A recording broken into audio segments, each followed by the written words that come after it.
Oh, that's a great question. So I started dancing when I was 4, and my mom there was like a rec center in our town, and she just thought, oh, that'd be a good idea to start her in a dance class. And I started with like ballet and tap, and I really liked it, and I kept going and I kept doing it. And then as I got older, I decided I really, really liked it. And I tried other things too. Like I tried softball and basketball, like sports. Like I tried other things, but I always came back to dance as that was really what I really loved. When I was a junior, I traveled to Canada for a year, and I danced in Canada for a year, and I traveled back and forth several times during the week. It was fun. It was a lot. So it definitely was like a big part of my growing up years. So have you ever had a student you knew would be a famous dancer when they grew up? I haven't seen any of my students go on to be professional dancers yet, but I feel like there are a couple that have huge potential that could definitely, if they wanted to do it as a career, they could do it. Okay, so my next question is, when did you start wanting to be a teacher? Is that when I was growing up, I was like, well, I'd love to be a dance teacher someday. I'd love to have a dance studio, but I never, like my biggest priority was having a family. And so I kind of was like kind of off to the side, right? Like a little dream off to the side. And then when we moved to sisters, McKenna was 5, so she was just barely going into kindergarten. I really wanted to get her involved in dance because I of course, it was a big part of my life. And so, anyway, she might like it. And so there was this, and she had danced a little bit in Utah because we lived in Utah before that. So she danced at a dance studio there. My dad used to live in Utah. Oh, cool.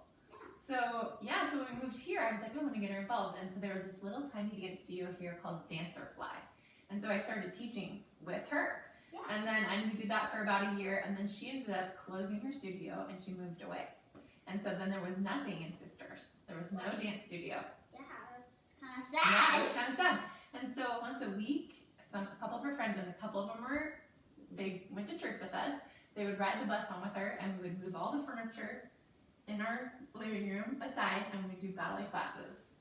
And there, it just from like a few students in my living room grew to now we have a couple hundred students. So wow, it's really cool. Yeah.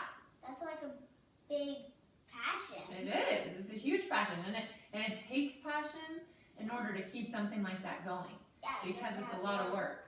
You can't just have a little bit of passion, like maybe do a day of class and then say, "Yep, I'm ready." Yeah, I'm tired of it. Yeah. I'm good. Sometimes you have to do 2 things to be a good dancer. I mean, sometimes you have to learn like some like cartwheels and stuff, which would take flexibility. And it might also take maybe a few gym classes. True. Yeah, and I think that's actually something that I really recommend, because I think the more things that you're trying, like say you try gymnastics and you take some gymnastics classes. Then you can do like flips and stuff like that. So that, and then you can add that into your dance. Right, like this continual learning process to like become better and better. Yeah. If you want to be a teacher, does it depend on how old you are? Or does it depend on if you're really passionate about it and you're really good at dancing, but you're not like that old, like maybe like you're 15 or something like that? Yeah, you know what I think? That's a great question, and I think honestly a lot of it comes down to like your qualifications and what kind of training you've had or different certifications. And so, like, for example, McKenna is 17. She's a senior this year, and this is the first year where she's going to be taking on 2 classes that she's teaching. And because she's had as many years as she's had with training, and she's also had some with you and she's also been she's mentored under me, so she's qualified to take on certain classes. Maybe not the highest level of teaching the most advanced pro, but she can take on a certain level and teach them because they're at a beginning level. I think she could probably take on tap and jazz. Yeah. But like for our team, our coach for our team dancers, she has a bachelor's and she has a master's in dance, and that was her major, was dance education, and she's had all these experiences and all this technical training so that she's qualified to teach our most advanced dancers, which is pretty cool. Okay, so now I'm going to go back to my question. Okay. When did you go? Yeah, so it was in, or the academy. Yeah, so it was in February of 2009. So this coming February is our 10-year anniversary, which that's kind of a big deal, huh? Yeah. Yeah. That's kind of a big deal. Are we gonna have like a dance performance for that? So this Something coming like that? June for our 10-year anniversary, we're gonna call it like the best of the best. So it's some of the past performances, the past dance numbers that have been our very favorite ones from the past 10 years. We're gonna highlight in that upcoming recital. So. Oh, this question I think is a good question. Okay, so I said, how many classes do you usually have in a day?